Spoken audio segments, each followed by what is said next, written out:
Imagine this. You've dedicated your entire life to fairness.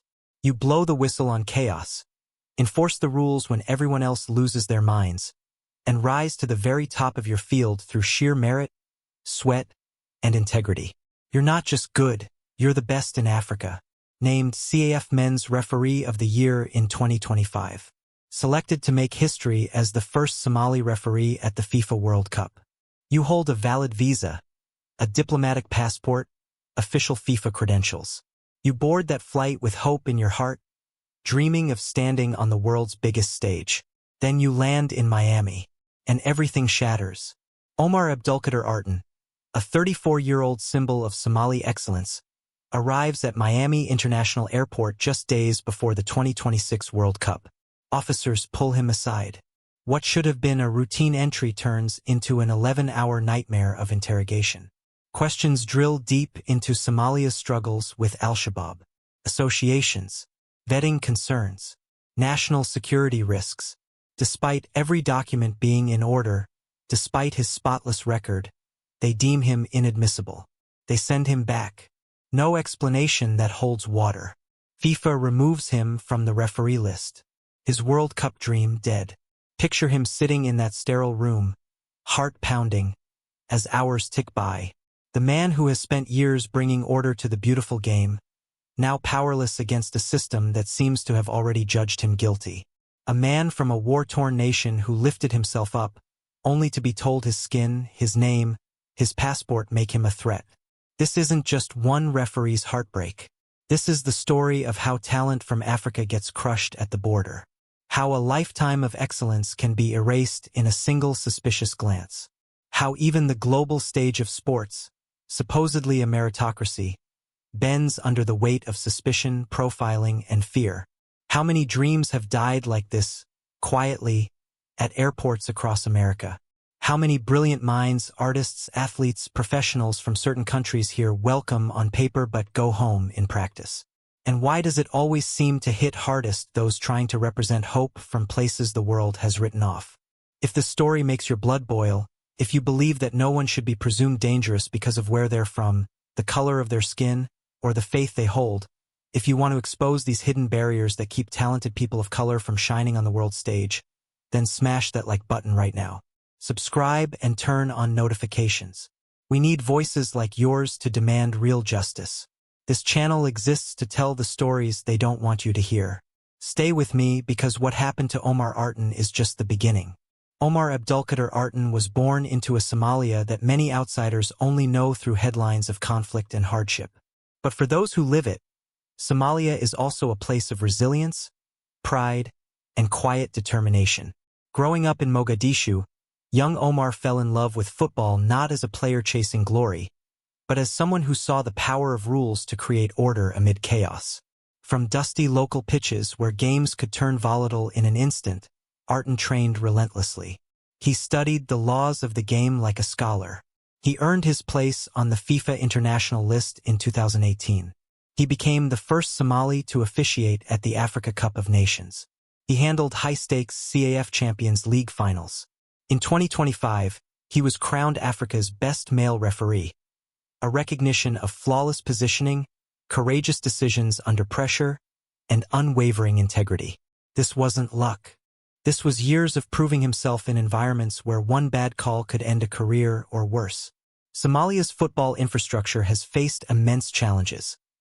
Limited resources, security threats, inconsistent support.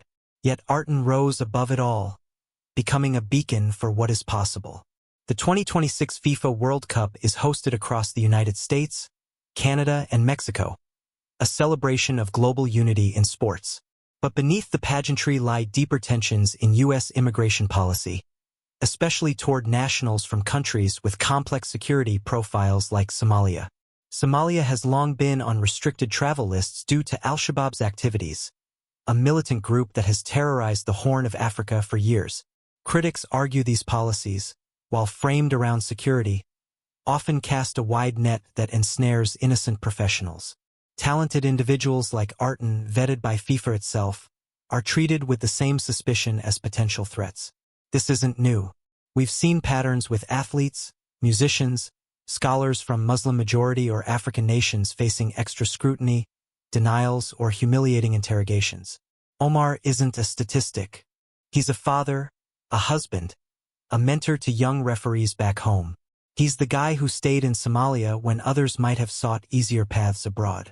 He chose to represent his country on the pitch, showing the world that Somalis excel not just in survival, but in excellence. This story matters because sports are supposed to transcend borders. The World Cup is meant to be where nations come together. Yet here, an official invited to uphold the game's integrity is barred from even entering the host nation. It raises profound questions about double standards. Why are some passports treated with dignity while others trigger alarms? In America, where narratives of opportunity and the American dream are sold globally, incidents like this chip away at that promise, especially for people of color from the global South. It connects directly to broader debates on racial profiling, Islamophobia, and systemic bias in immigration enforcement. U.S. Customs and Border Protection has broad discretion, but when it disproportionately affects certain demographics despite clean records, patterns emerge that demand scrutiny.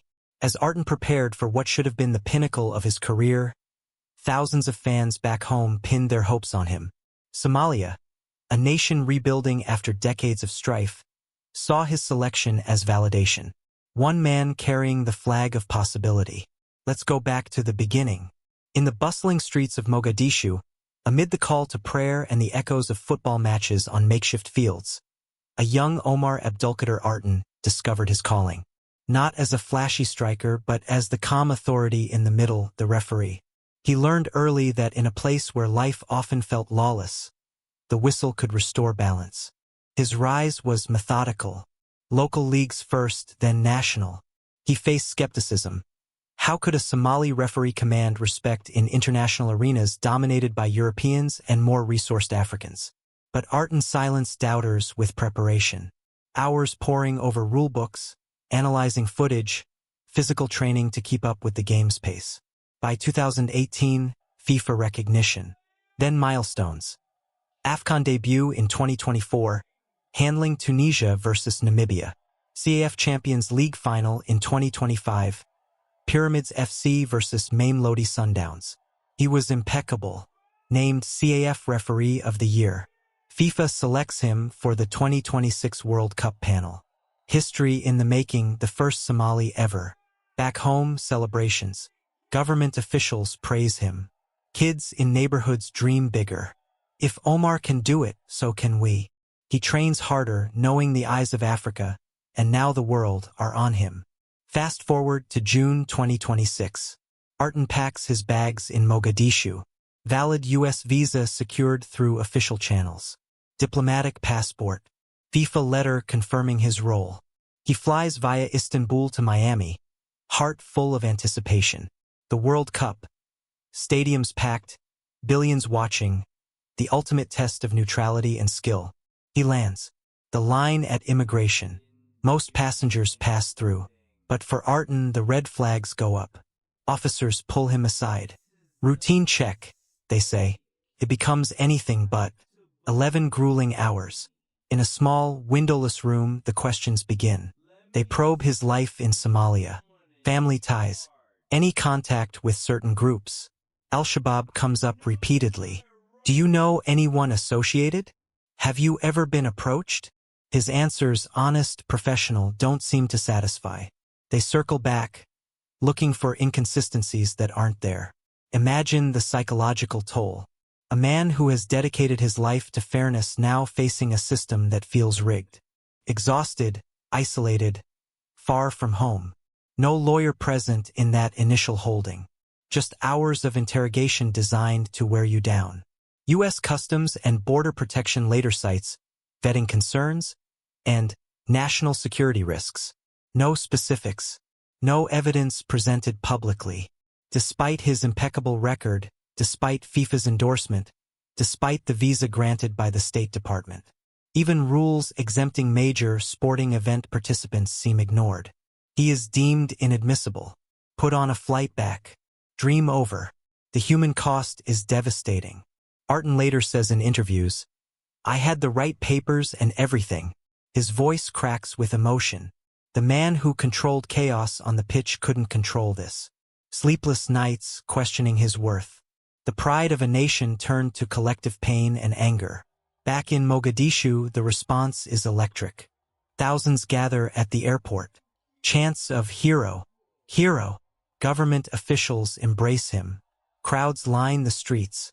He does a victory lap in a stadium, draped in the Somali flag. A businessman gifts him $50,000 in support. It's not just about one referee. It's national defiance. You may deny him entry, but you can't deny his excellence. FIFA acts swiftly, removing him from the list to avoid complications. No public fight mentioned. The institution that selected him stays quiet on the injustice. Escalation follows. Media around the world picks it up. Outrage in Africa, the Muslim world. Accusations of racism, Islamophobia, anti-African bias flood social media. Defenders of the decision point to Somalia's challenges with militancy, arguing caution is necessary. But critics fire back. Where is the due process? Why no transparency? Why does a top official with years of international travel suddenly pose a risk? Long-term consequences ripple. Artan's career continues. He gets tapped for UEFA Super Cup. But the World Cup scar remains. For young Somali talents, a message. Even when you make it, the door might slam shut based on origin. Emotional trauma lingers. Doubt, anger, resilience forged in fire. What does it say about a nation hosting the World Cup that it turns away one of the game's finest enforcers of rules? Is security truly enhanced by excluding proven professionals? Or does it just reinforce stereotypes? The institutional response feels cold. Statements from CBP are vague. No apology. No detailed justification that withstands scrutiny. In America, where innocent until proven guilty is preached, this feels like the opposite for certain passports. The story spreads. Protests, op-eds, calls for investigation.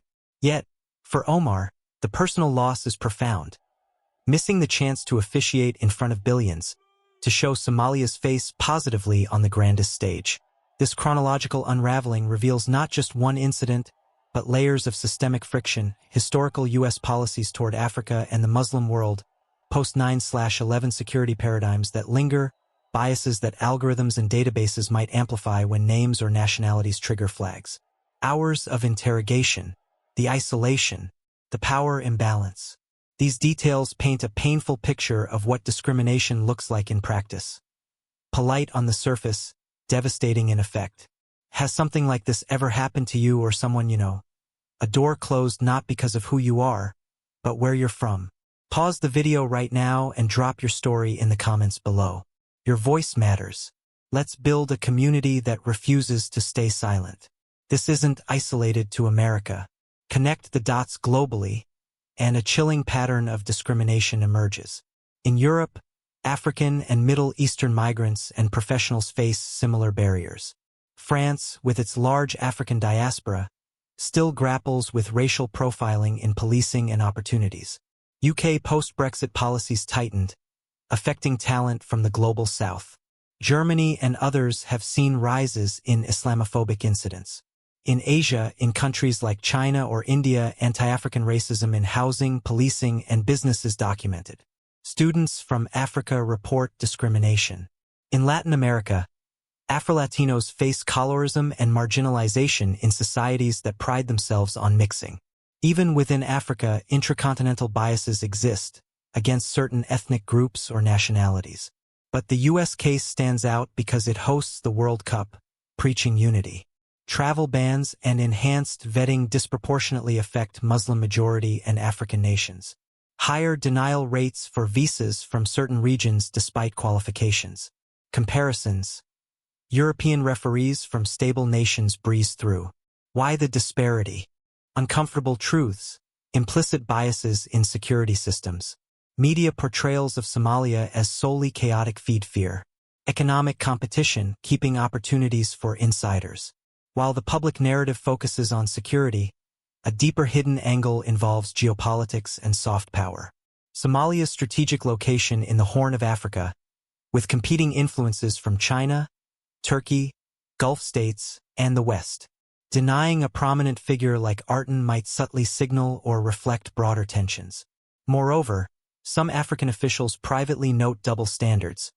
Western nations criticize African governance, but apply uneven rules to African talent.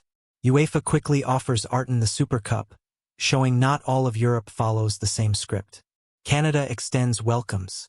This highlights fractures even within the West. Systems of power, immigration as a tool of control. Lasting impact, eroded trust in institutions, demotivation for talent from the global South, reinforcement of us versus them. If merit doesn't open doors, what does? How many hidden talents are lost to these invisible walls? Is global sports truly global when borders discriminate? The twist reveals that behind national security often lies convenience, prejudice, and maintenance of hierarchies. Data on profiling shows disparities that can't be explained by risk alone. This connects to historical discrimination. From colonial legacies to modern policies, people of color bear the brunt. Omar Abdulkadir Artan's story is a mirror to the world. A man of integrity denied not for actions, but assumptions. It teaches us that progress in fighting discrimination is real. His rise proves it, but reality lags. Systems change slowly, often resisting. We must demand transparency, accountability, and humanity in policies. Celebrate excellence regardless of passport. Challenge biases in ourselves and institutions. In the end, Artan returns a hero, his dignity intact. His story inspires resilience. True justice means no more shattered dreams at the border. Thank you sincerely for watching this deep dive. If this moved you, share it with friends, family, anyone who needs to see these truths. Subscribe, hit notifications, and join us for more. Next, we explore another untold story of African athletes facing barriers in Western leagues. Let's keep exposing and demanding better. Justice starts with awareness. Peace.